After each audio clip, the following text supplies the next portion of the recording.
Hello, welcome back to the channel and welcome to what could be the first ever in a podcast series or the first ever thing that never actually goes anywhere.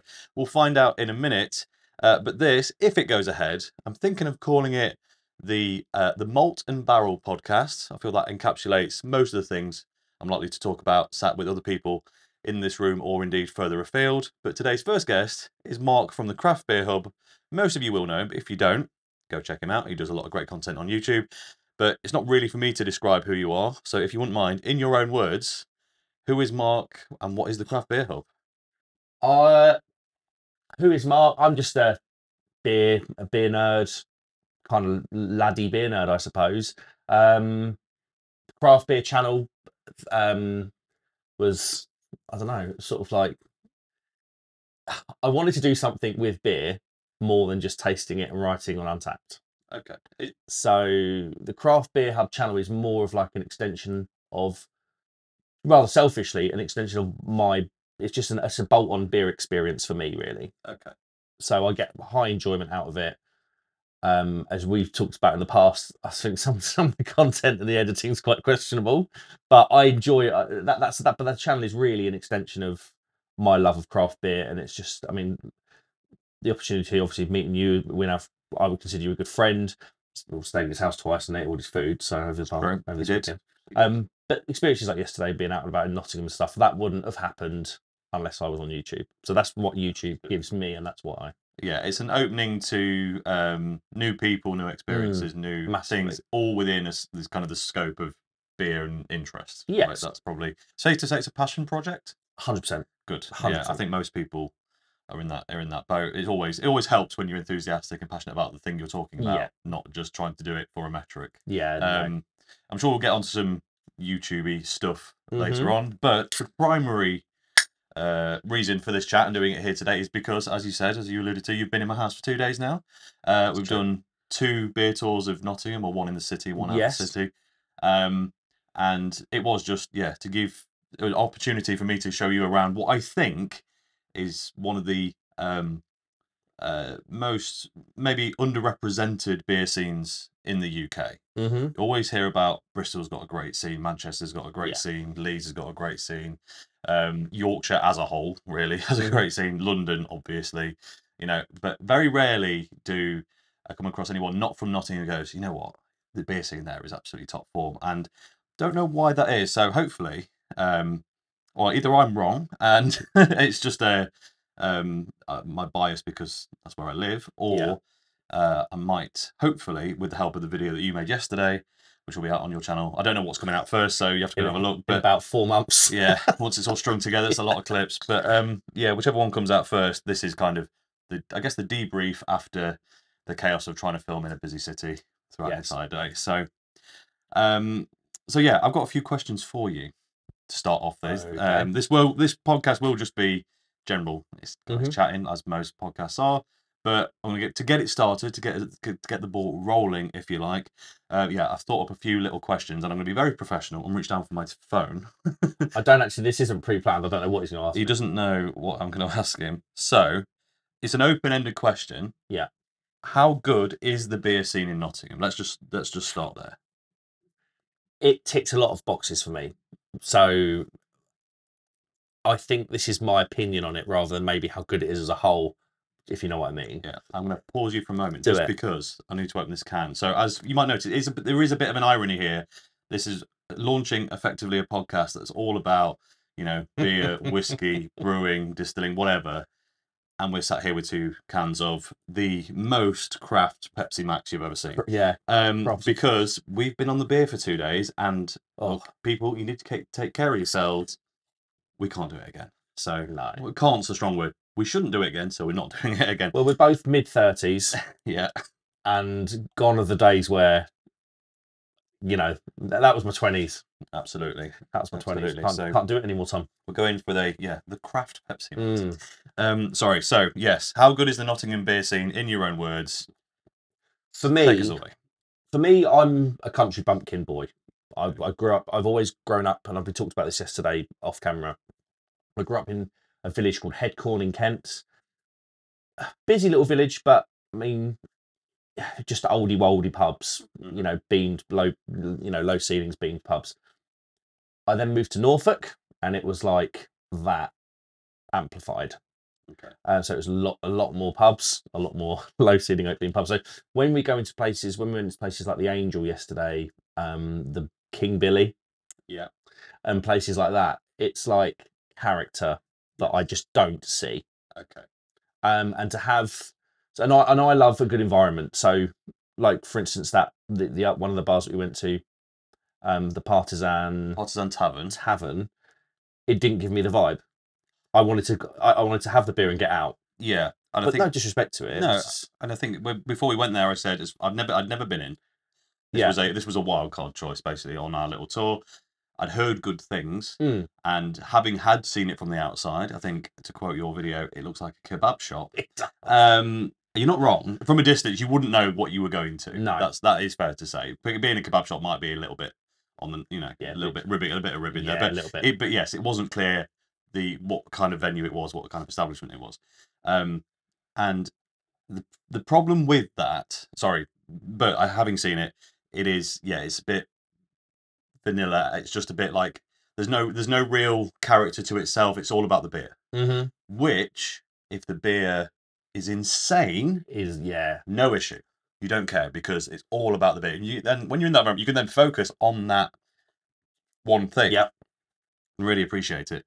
However, the beers we chose, rightly or wrongly, they weren't terrible. Don't get me wrong, they weren't awful, but they weren't so good as to take away the fact that you sat in a whitewash box. Yeah, and I think yes, exactly that. And but I mean that was really an isolated, that was like that only really happened once yesterday. And it was in there. Everywhere else was like just I mean, even the pubs towards the end, like the Blue Monkey pub when it was busier later on, Saturday night in a city. DJ in the corner. DJ in the corner. But even then, it felt like a really kind of cozy, homely. But I'm rambling on. I suppose, generally speaking, loved my day yesterday. Absolutely loved it. Unique experiences, fantastic beer. I'm sure we'll get onto that. Yeah. Okay. It ticks all the boxes. It exceeded my expectations. Good. I didn't know what to expect. Well, more questions will probably dive further down individual rabbit holes again once the professionalism of my phone comes to play. And so, just to kind of expand beyond that, how did it map to what you were expecting? Your preconception of what you were going to walk into versus what you actually did. You had a kind of, I'm not going to say an advantage, but probably more knowledge than most people in that you had been to Nottingham once before. You had been in one of the bars I recommended, although we didn't actually buy anything from it. Go into that later. But you had experienced a little bit of the Nottingham craft scene from that trip, but we're talking like one place or two places, not a breadthy tour like we did yesterday. So yeah, how did it gel with what you were expecting? It was. We're in a city. Nottingham's a city. It's a decent sized city, but it never felt like we were in a city. Okay. If you know what I mean, it felt like a kind of towny vibe. The one experience of the bar that I went in before, when I was here back in 2019, I thought it was going to be like that everywhere. I thought it was going to be that vibe, overpriced beer. Yeah. Do you know what I mean? But it wasn't. Yeah. It was like, do you know what I mean? Yeah. It was just different in the way that I was like, oh, like every pub where I went in, I was sort of kind of like, oh, that kind of thing. Yeah. Especially places like the King's Head, for instance. Yeah. So yeah, it was totally different. Like, blew me away. Really good. Okay, it exceeded expectation. So we're on to a good win. Absolutely. Following from that, then, from yesterday, I want you to pick two beers. But hear me out here. These are. It's not about this. This question isn't about quality. It's about surprise. Which beer was the one that surprised you the most? Like, I wasn't expecting that to be, like the biggest, I guess, discrepancy between expectation and reality, both on the top end and at the bottom end. So, which one was surprisingly brilliant, and you didn't expect it, whether it's style, whether it's brewery, whether it's location, whatever, and then the same, which one was nowhere near the mark that it should have been based on, again, those same kind of parameters. Yeah. So I think the beer at the top was it was the last beer we had actually last night. Oh, really? I think it was the last beer. It starts to go shaky after a while. It does. I can remember, so you tell me what it was, and I'll tell you what was the last beer. The Blue Monkey Best Bitter. Yeah. Okay. That was the last beer. Thank you. There we go. Thank God for that. And it was surprising in that I wouldn't normally choose a Best Bitter. Mm-hmm. And it was a case of being in the Blue Monkey pub. I'd had a lot of those beers either canned or poured, and it was kind of like, right, which one haven't I had? And I had I've had the BG Sips, I had the Gorilla Stout, I had the New Hampshire IPA, and it was like the Best Bitter. And I was like, okay, I'm going to try it because it's a new beer.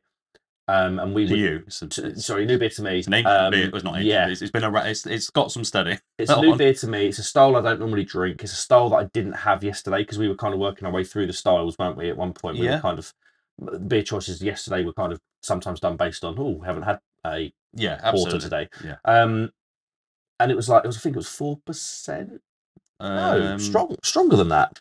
Have I got one to hand? I don't think I do actually. It's in the. It might be 4.2. Yeah, something. It's in that region anyway. It's not 5 for sure. So no. But mid 4s. Like, I tried it and I was like, wow, this is really a clean Best Bitter. It didn't have a lot of that kind of like old man ale-y thing to it. It was very much a modern bitter.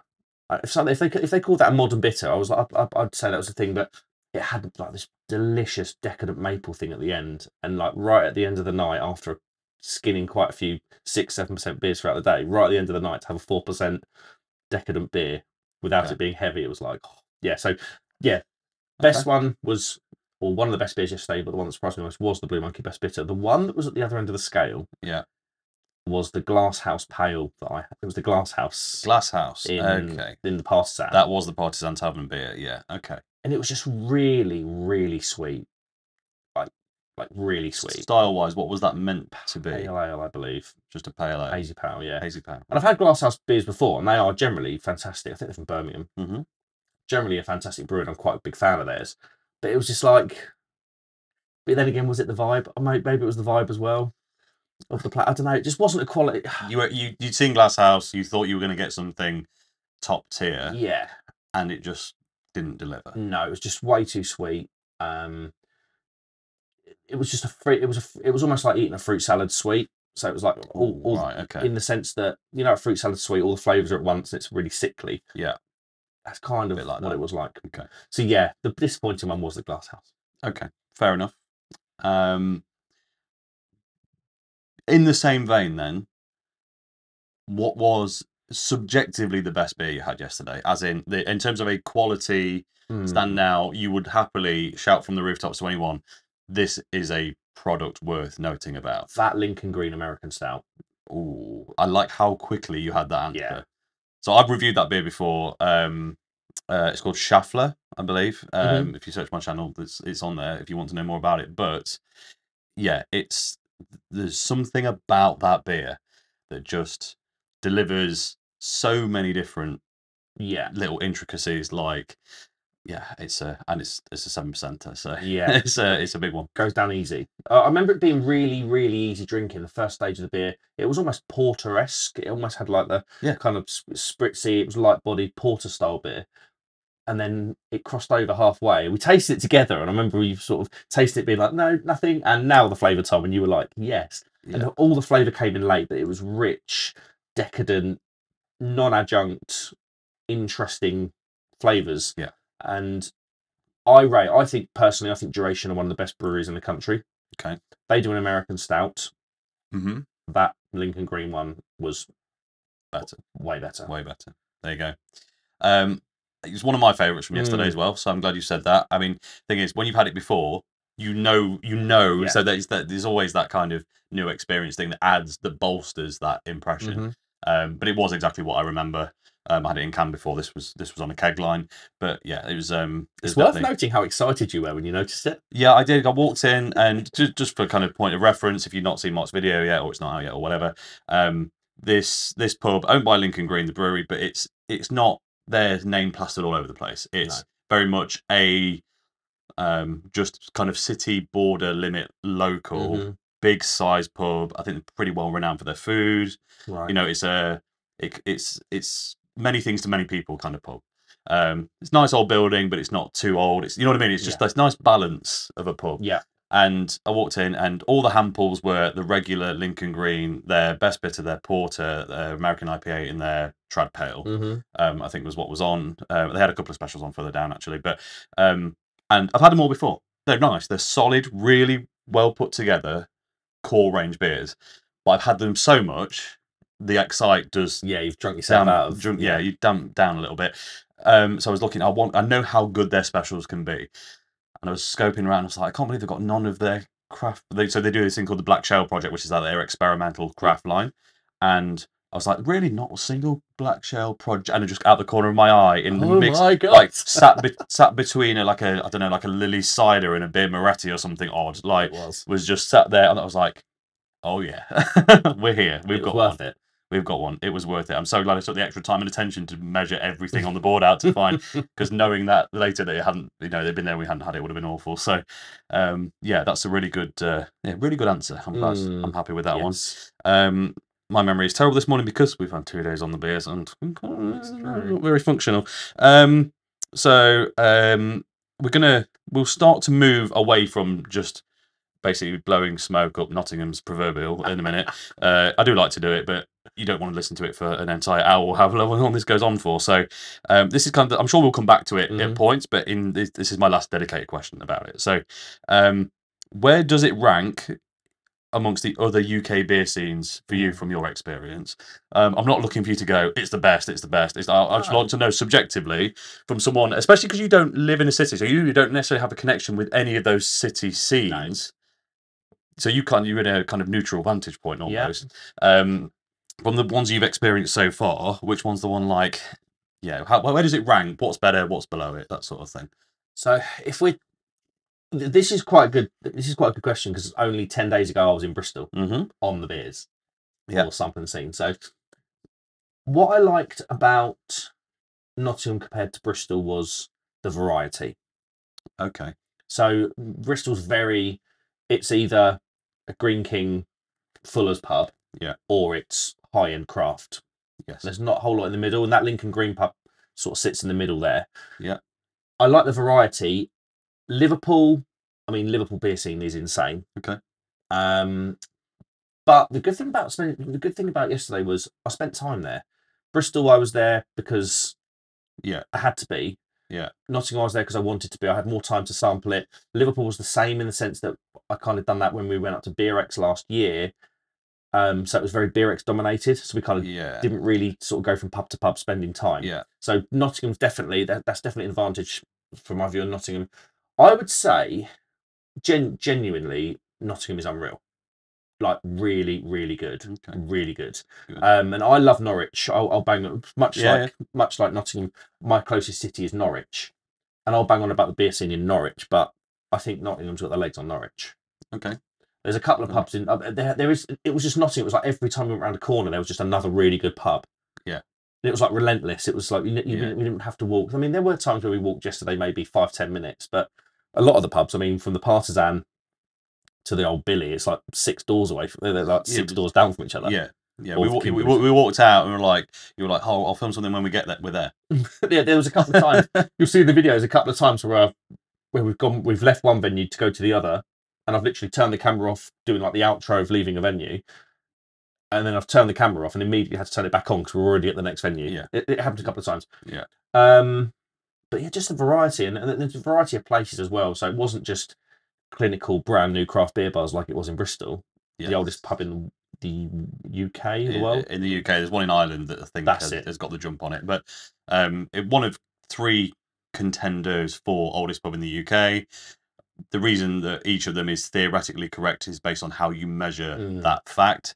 But as far as I understand it, this one actually has the oldest lodged date. It's just whether you consider a pub as whether it's licensed or not, and all this stuff. So we get into historical complications. All you need to know, it's a damn old pub, and it probably is, or at least there's a very good chance of being, the oldest pre-existing. And it's in a like it's worth saying it's in a cave. Oh, it's in a cave. It literally is in a cave. You've got Nottingham. Is it technically Nottingham Castle up there? It is the castle, yeah. Yeah, it's built into the sandstone mound that upon what Nottingham Castle sits. So, yeah, unique. Very, very unique. Very. Okay, it's good. But yeah, variety, choice. Nottingham is really good. Okay, excellent. Yeah, it's probably difficult to lodge it into a first, second, third, because everything has like this different thing going for it. Yeah. But the only takeaway you need is it's well worth a visit. It's worth saying, yeah, it's hard to rank it, but it's worth saying that that's one of my most enjoyable days on the beers I've had ever. Good. I enjoyed it. Good. Apologies to everyone if you can hear the ice cream man coming up the road. It's a bit warm in here. We've got to have the windows open. It's already red hot. We can't close them. But so you might hear a nice jingly tune now. Yes. But if you don't, then don't worry about it. So, how many more questions did I have? Okay, so moving out of, I've tried to structure these together, be professional. It's not working. But I tried to structure these so they kind of flow. So we've obviously just been talking about beer scenes and where how they compare. Going to the UK beer scene as a whole now, this is just a general beer to you question as a beer enthusiast. Next 12 months, UK beer scene, don't care whether that's trad, craft, macro, micro, nano, whatever. What changes would you like to see in the beer industry? And that can be anything from, from stylistic points of view, from price points, or down to, we need an emphasis on, dragging more people in, of this type of people into this space. And by this type of people, I mean it's anything. Are we talking about like gender representation? Are we talking about we need better business and financial minds? Do we, you know what I mean? Like literally anyone, anything, anywhere. What would the beer, in your view, the beer industry in the UK benefit from the most in the next one? Benefits the wrong word. What would you like to see? Because this could be a selfish thing as well. You could just sit there and go, you know what, I really haven't had enough maple syrup milds recently. Let's get one in every brewery. And I would agree with you. So what I would like to see, just generally, I'd love to see something come in like, is it the Reichenbach in Germany, the purity law thing? Yeah. Because I'm well sick and tired of adjuncty porters and stouts and IPAs and things like that. Fair. And I think the quality element has been lost in amongst all of that noise. Which is why it was quite nice yesterday to go, when you go to sort of Blue Monkey, the Blue Monkey stuff. It's so flavourful, but a lot of the time it hasn't got adjuncts in it, like their Imperial Maple and Pecan Stout. Yeah, there's no adjuncts on that. They do some, like the Cinder Toffee Stout. Yeah, and the Toffee. The coconut mild. Coconut mild's got coconut in it. Although you could do that with, actually, has it got coconut in it, or is it Sabra? Not sure. But anyway, they do a mix. But a lot of when they don't have to put stuff in it to get that flavour, they don't. So yeah, I know what you mean. But I think the beer industry, the UK beer industry in general, has been pushed. I think it had a really good 4 or 5 years ago when it really, for me, that's when when I noticed it kicking off, when I got involved. It's a very different place to where it is now. I mean, it's lost its way a little bit. It's almost been a victim of its own success, that the industry's pushed and it's pushed and it's pushed. It's actually meant that, in my view, the quality of the beer has gone down. Interesting. So just recently, we're doing a Horsebox micro pub. If you've seen the videos, check those out. They're good. We're building it now, and I kept my cans from COVID. So COVID was really the time where I started doing big orders into like Beers of Europe, Trembling Madness, direct to brewery orders. And some of those I kept every can. And some of those cans, because basically what we were doing is I kept them. I didn't know why I was going to use them or what I was going to use them for. It turns out 3 years later, we've decorated the walls of the Horsebox in them with the label. So we poured hot water into the can, removed the label, stuck it on the wall. And it was like a trip down old memory lane. And this is only 3 years ago. But it was like some of the beers, I remember drinking them. Nearly all those beers, I can remember where I was drinking them. And it's like, I don't have that as much anymore because the quality's dropped and it's not. Do you know what I mean? It's just a little bit unfulfilled now. Is this a unintentional byproduct of trying to make beer more accessible? Probably. Because there's this, in the old days, if we go back to mid-noughties, let's say, there's this there's the lager out culture in the UK, and then there's the old boys drinking trad beer. There are a few pockets of brilliance then in trad beer, but most people, unless you already had a bit of interest in it, would never have found it. Think Witchwood pre-Marsden buyout, think there's a collection of them, but that sort of thing. And then we kind of shifted with the American influence, kind of 2010, 2012. obviously the Americans had been doing it like this for a long time, but it was subtle. I mean, I guess 2007 or 8 was Jaipur. Yeah, it would have been Like that somewhere that time that was coming in. So people started again, but it was still predominantly the real ale crowd. Yeah. At that point, even with that, what is now considered a origin craft style. But then those big factors from the US start coming in. Proper. When I say proper, I mean dedicatedly craft brewers, not brewers who are also doing some experimental work. I mean people who are there purely for this artistic interpretation art form of beer rather than just making traditional beer. And then people starts getting a little bit of attention. Brewdog comes along. Yeah. That's the wall broken down at that point. And then you're into supermarkets and people are trying pales, IPAs, whatever, with this kind of American hop influence. And you get more people on board who weren't interested in what was the traditionally farty and twiggy ale. I think is the term that people like to use. I certainly like to. I like that beer though. I can say it. Yeah. You know what I mean. If you sit there going that stuff should be banned, I hate it. You can't really call it that. Yeah. I love it. I love that it's farty and twiggy. I think it's brilliant. But very farty. Yeah, very farty. It was this morning. But it's a we got to that point and more and more in the supermarket. When there's more and more of it, so easily available. Yeah. More and more of it needs to be more appealing to more people. Yeah. To be able to get that sale generation going. Yeah. Because ultimately, if we really do a raise of hands across the UK, someone that sips a punk IPA, less than 50% will like it. Yes. Right? We're not talking about the majority of people enjoying this. There are enough people who are really enthusiastic about it to buy it. Yeah. But are there enough enthusiastic people to buy that and at the same kind of intensity? Yeah. But over 20 different brands, 30 different brands, 40 different brands. The answer, I think, is probably no, which means we have to start to soften it down. Yeah, that's what's happened. And that's not a bad thing. It gets people into beer. It gets people into seeing, brings money in. But at the same time, when that becomes the objective, then you lose that. I guess that purist is the wrong word because no one wants to be a purist. No, it's a bit boring. Like you want people to have fun with it. You want experimental brews, but you do start to you feel like people are making beer only for the introductory purposes and not for the advanced sipper, if that makes sense, and the experienced guy. And of course, we're talking out of our asses here because they exist everywhere.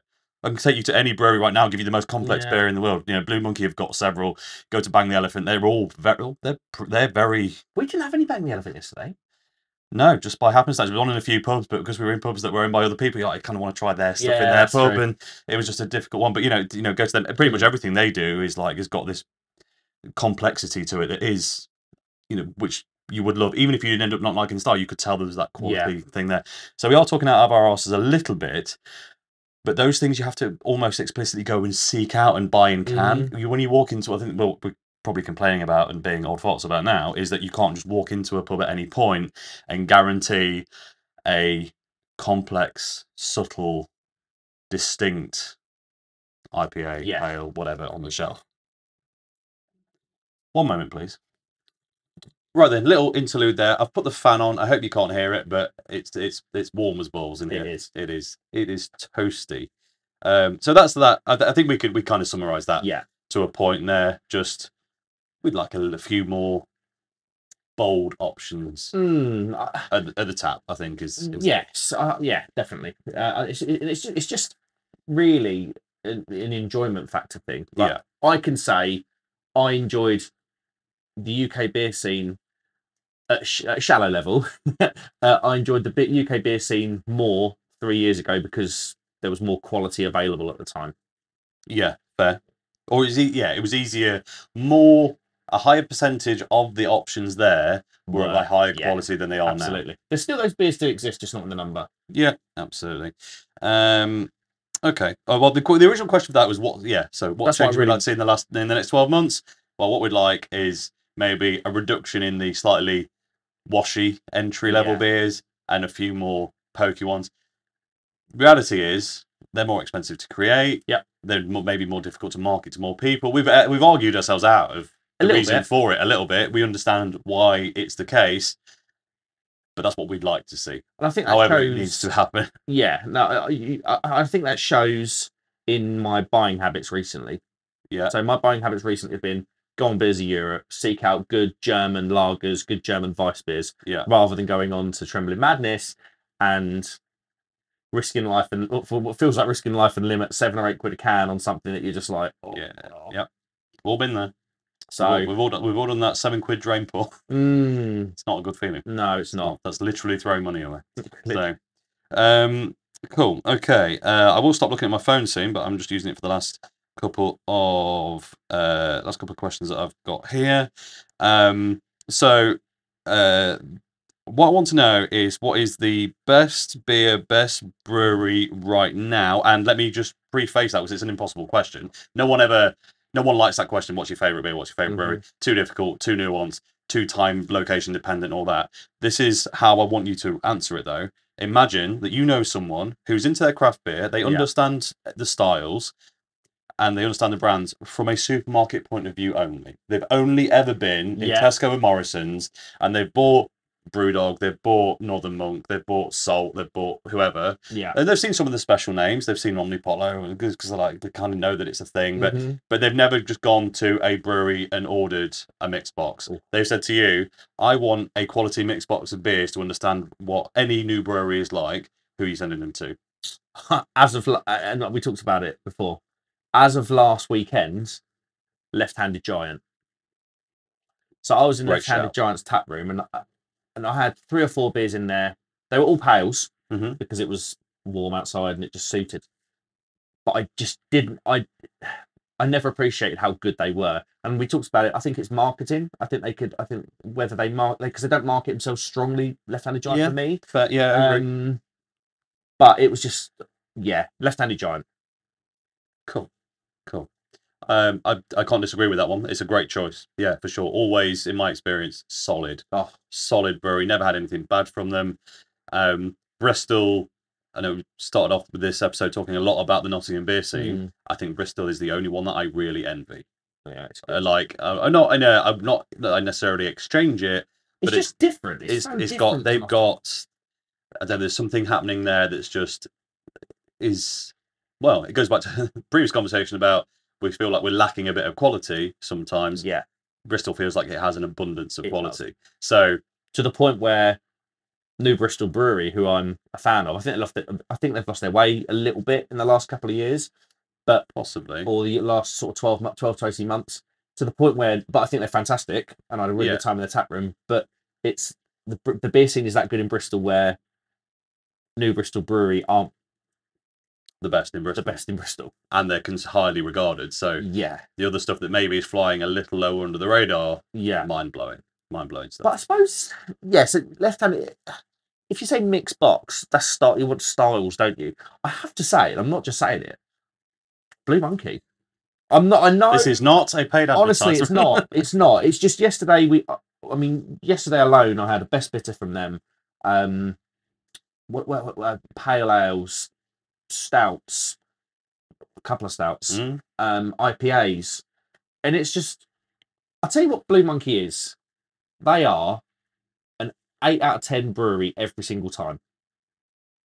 Yeah, and there's the occasional 10-10 for me. Yeah. That coconut mild for me. That's insane. That's a 10-10 beer. The rum barrel aged silverback that we had at John's Brewery a couple of months ago, that was also. But they just won't let you down.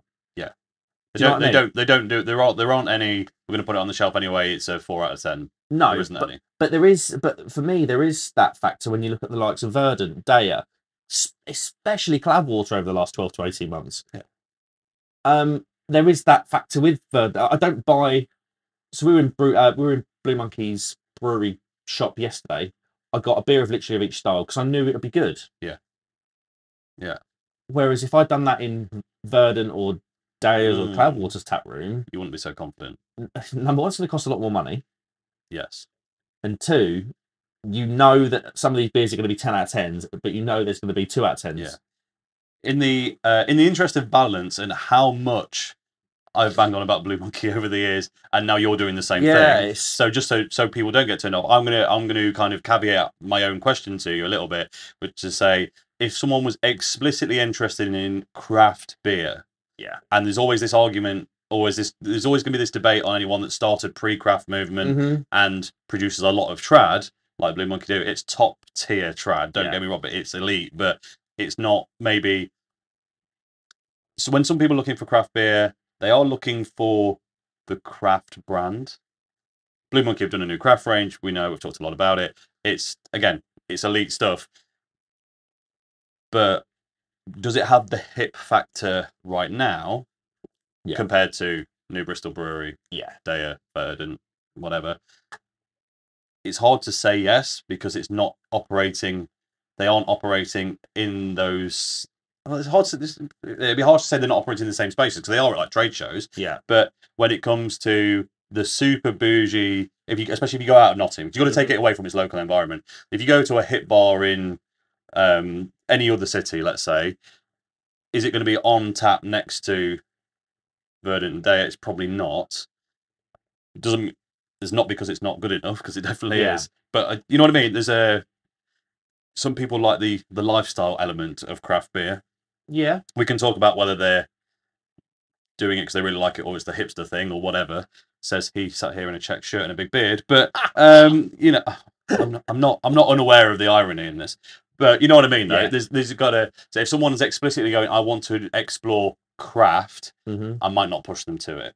But I mean, I'll be honest. I'm always going to push people to it, because I think it's. If someone says to me, recommend me a brewery, it's the first one out of my mouth always, because it's my go-to. It's my go-to. Yeah. If I want some beers, I'm going there. Like, because again, it's that minimum 8 out of 10 bar, minimum. It's true. But I think I think Blue Monkey, although they do have their craft, they're on a different. Them compared to like Verdant Day, you've only got to look at the social media to see that they're on different missions. Yeah. So Blue Monkey don't need. Well, they're an old, very established brewery for one. Yes. With history and not old, but you know, they're established. Early to mid 2000s. Yeah. Whereas Verdant and Daya, you'll probably find that they'll be around 2010, 2011, 2012. Yeah. Sort of time. So what I'm trying to say is they have to be a lot more aggressive with their message that they're trying to send out. Blue Monkey just comfortable in their own world. Yeah. I mean, we're doing, and that probably goes back to the fact that most of your popular, very craft orientated breweries that people, the hit ones that we're just talking about, came into this world in the flurry of social media and online storm. Facebook probably didn't exist when Blue Monkey opened their doors. No.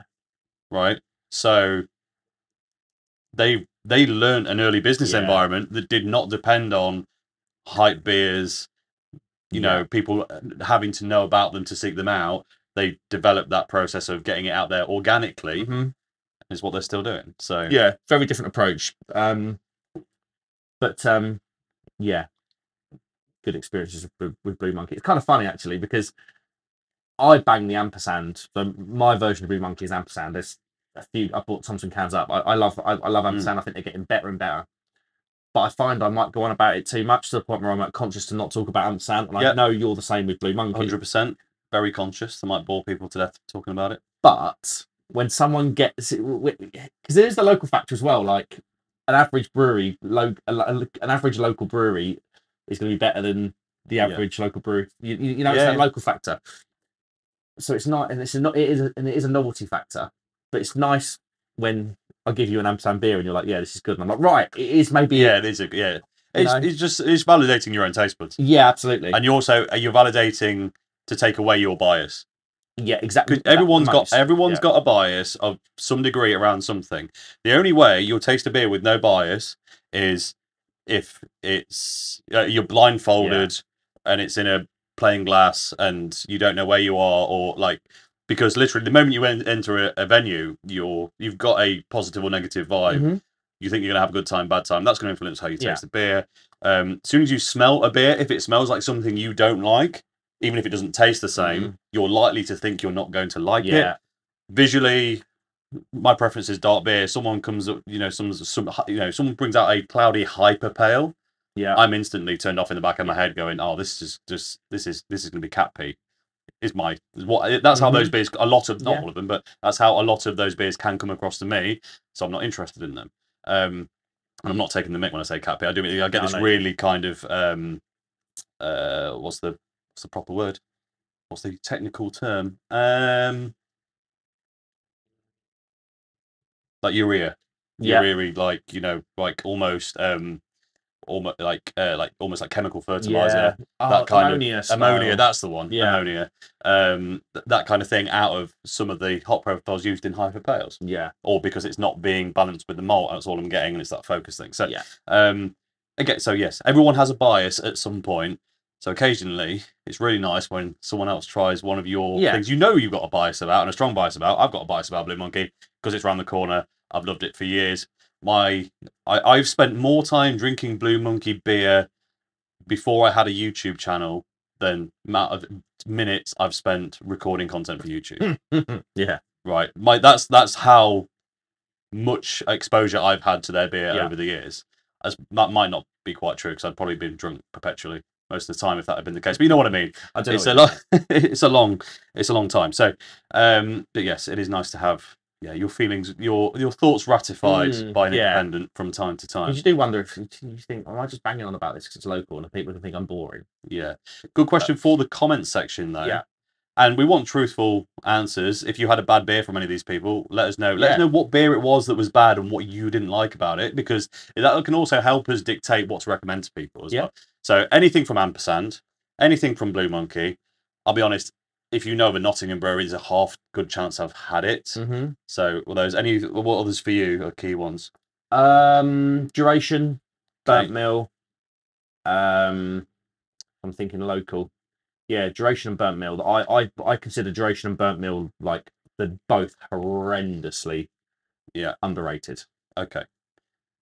Yeah, I agree. They're both very good. Yeah, but it's kind of that thing. Like, but I've got that in my head. So when I crack open a Duration beer, I'm already telling myself it's a good beer before I've opened the can. And that's the problem. That is a problem. And then that's where you're blinded. Yeah, absolutely. Any of those in the comments below. I'm also going to throw out, since it's on the table, Black Isle Brewery, because I've got I bang on about them quite a lot. Really like them, and Let's Go Glenspeen as well. They're my two kind of Scottish go-tos. Yes. So, anyone had anything from them? Either you loved it and you agreed with our thoughts on it, you hated it, didn't agree with our thoughts on it. We've not mentioned that one specifically, but you were like, you said in the Blue Monkey example, we're saying they're all 8 out of 10 beers. I had this one, and I thought it was like a 2. Let us know. We'll know, because it helps.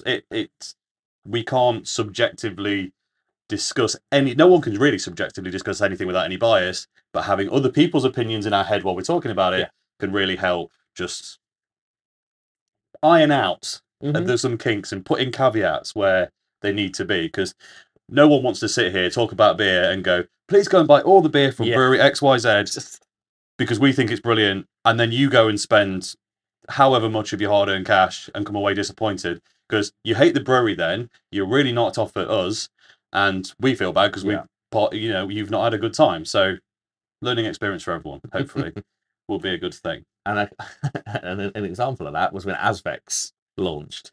So Azvex, awkward noises. When Azvex launched, I was told about, before they'd even gone on to general sale before they even started selling their beers, they were doing this gift card thing. It was something like if you bought £10 worth of gift cards, you actually got £20. You could basically pay in advance and you got double your money's worth. Yeah. And this was what? That would be a year ago? 18 months. 18 months ago. And there's a Neon Raptor link there. Yeah, so one of the brewers or founders of Neon Raptor then left and founded Azvex. Yeah. So and 18 months ago, Neon Raptor were like up there, in my opinion. I think it was a bit later than that. I think their hype really peaked kind of 6 to 12 months ago now. But they were on the way up at that point, for sure. And it was like, oh, new brewery, guy doing what I don't know this. I've read a bit online. I won't sort of go into it because I don't know how much of it is actually true or not. But it was like, long and short of it is, all the way it was reading on the internet is, really good brewer, starts new brewery, shackles are off, doing what he always wanted to do. Right. So it's like, okay, this sounds good. Yeah. So I told you about Azvex. Obviously, I didn't say the beers were good enough because I hadn't had them at the time. It's just everything led you to the point where you're like, oh, this could be really, really good. Yeah. You bought the gift cards. I did. Not on my say so, that's wrong because you just told me it was a thing. I was like, oh, and then good. every single one of them. No. They had 3 IPAs, pales, and a sour beer, didn't they? Or a goza. It was a sour. It was sour. I think it was a raspberry sour. But all 3 of the pales IPAs were heavily citra hopped. Yeah, I had a really bad time. Tom, something that Tom you would happily banish to room 101 is citra. Yeah, one day I'm going to sit opposite of what's his name? Is it Mike Skinner that does it now? What's his name? Frank Skinner. Frank Skinner. Who's Mike Skinner? The Streets. Of course, right. Yeah, there you go. He's gonna. I'm gonna sit down. He's gonna go. Who the hell are you? I'm gonna go. You don't need to know. I'm just here to do one thing and one thing only, and that is to put citra hops into room 101 and ban them forever. I'm joking. People will love them, of course, and there is. I think there's a distinct difference between a quality citra hop beer and a literal bottom of the bag citra hop beer. I can tell the difference, and I don't absolutely hate every single beer in the world that's got some citra in it. But single hop citra, but single hop citra, or just high hop citra, or I'm with you. No offset balance, and for me, that will ruin my day. It's single hop citra beers, especially like 6% IPAs, where it's like hop bomb beer. It's almost got this like farty, cabbagey element, like citra for me. Yeah, it's way too. It's too dank on its own for me, citra. But I suppose a single hop like Mosaic, which is a cousin of the citra hop, really closely related. It's a totally different drinking experience. I can't imagine Cascade's too far away. No, totally different drinking Give experience. me a single hop Cascade, I'm your best friend. Yeah. Love it. So, hi Sierra Nevada. hey. Absolutely. Saying that, if you want talking of Cascade beer. Oh, is that one? So, Mark's. But let me bring them on screen. Right. So Mark was kind enough to bring up with him a selection of beers from his local haunts. 4 of these ampersand. 4 of them are ampersand, yeah. So we've got an ampersand, and is that 3 Hills collab? Yes. Zestland, a Motueka and Lime light lager, rice lager. I think you said that was. Sounds very nice. Cowella. I don't know if it's going to pick up on camera there. That looks like a Nutella stout, basically. Pretty much. Nutella, yeah, hazelnut vanilla milk stout, basically Nutella stout. The ampersand red and black, a blackcurrant, red and blackcurrant. Bit of a wild one, but I think their fruited beers are quite good. I don't mind a goza, so I think I'll get quite on with that. A beer that I don't know if we're meant to have. We can have it now. Okay, good. Has been released and allowed. So ampersand Brew Co.'s Experiments in Evil. So this was basically the first can out the door. Yes, literally. Yeah, a 10.5% whiskey barrel aged imperial stout. I mean, hello. Hello. Then we're into that's the 4 ampersand ones. Then we're into Adnams World. We've got a cold session IPA, 4%, called Lazy Sipper. I thought it said Lazy Spa. I was like, that's brand new, that beer. Brand new one from Adnams there.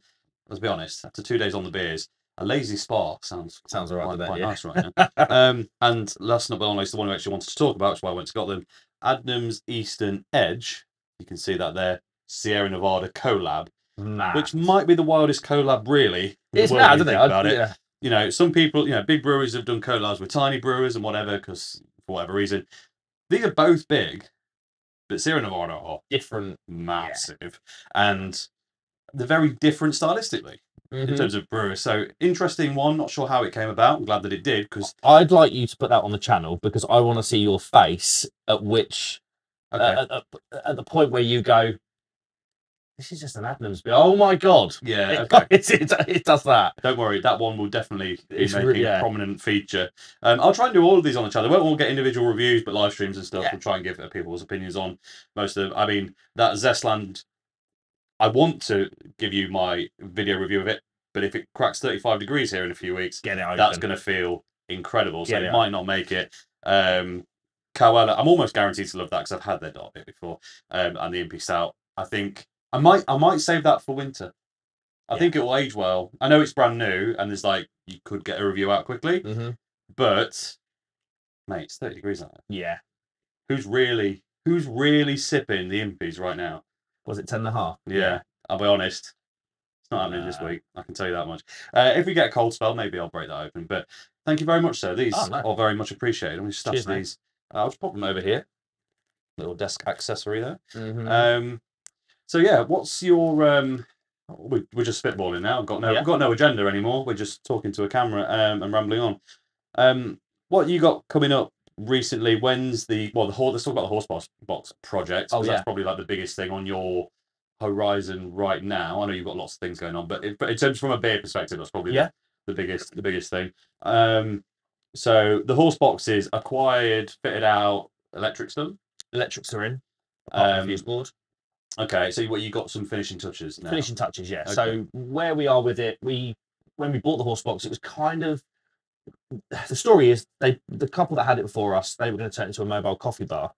It was we should probably step back, and because obviously a lot of people will know about the horse box. But anyone that doesn't know, the whole purpose of the horse box is Mark and a friend are setting up another business to supply a portable craft beer bar. So think weddings, small events, massive family gatherings, all of that sort of stuff.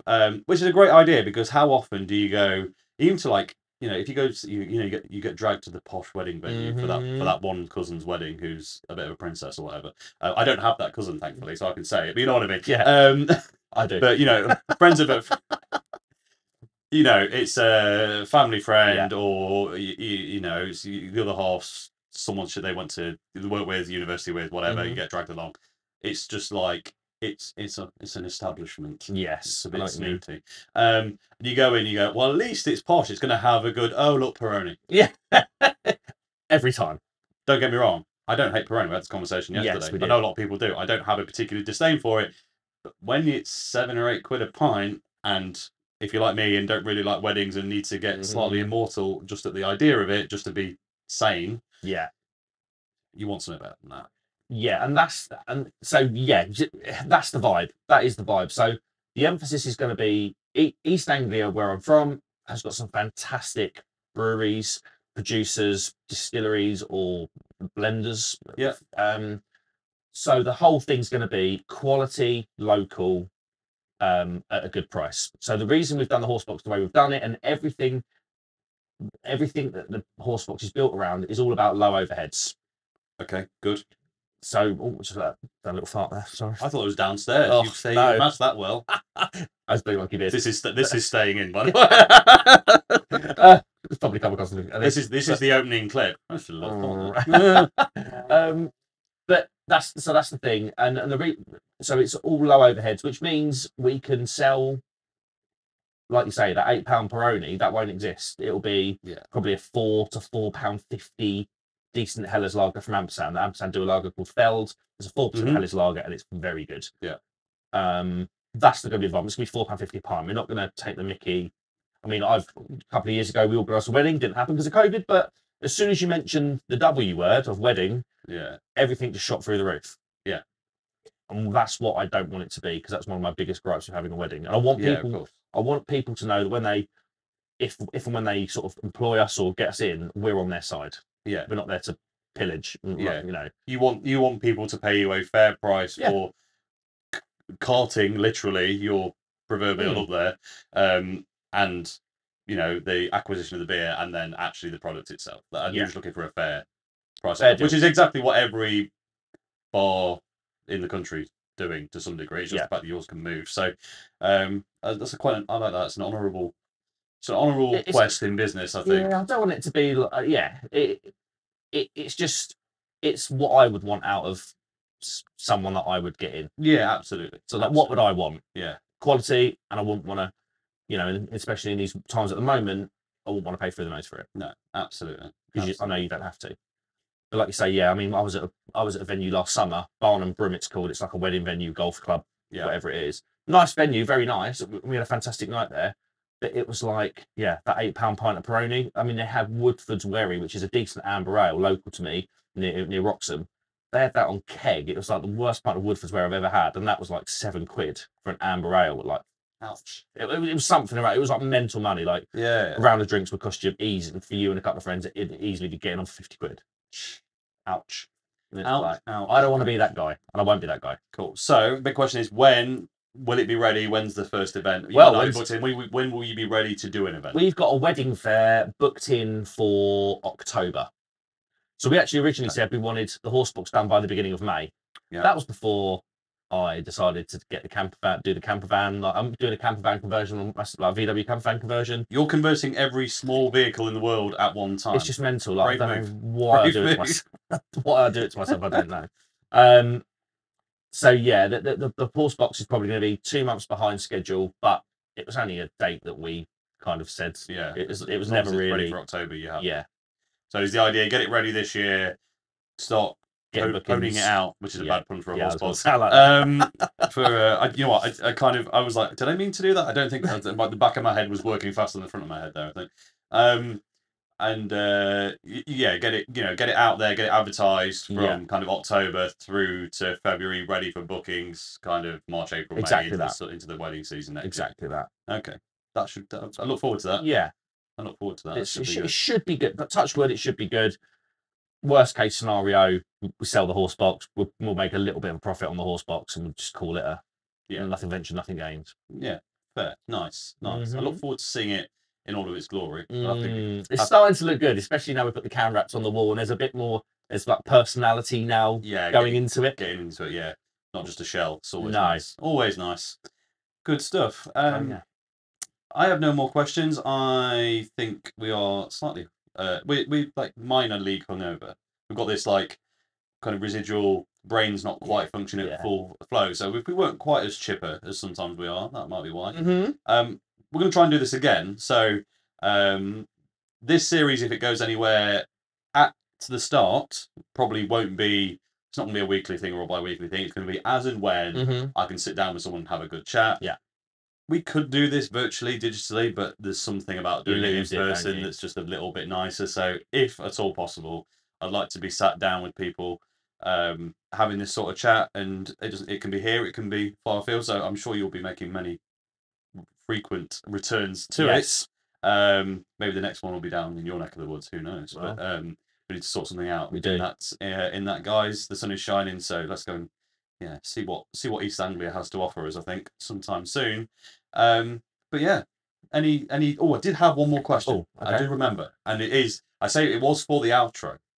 Okay. Which it feels like we're naturally coming there now. Not going to bore you for any longer. Let's keep it short and sweet while we've actually got stuff to talk about before we go down a rabbit hole that we didn't mean to.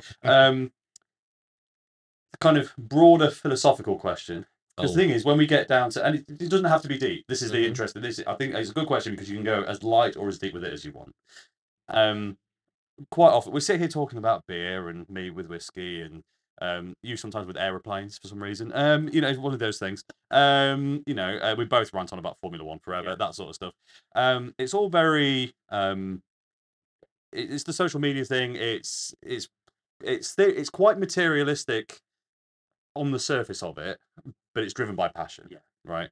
But what comes across is, here's this new product, here's this thing. We're not necessarily we're telling you our opinion. We're not pushing it. We're not pushing it. It's just, to be honest, most of the stuff that most of us review, occasionally we get sent the odd freebie, and people go, "We would like it if," and of course, then you can garner a little bit of a nice relationship with a company, especially if it's one that you think is good, by doing so. And we always to tell you when that's the case, because maybe our unintentional conscience has been compromised by that act. Yeah.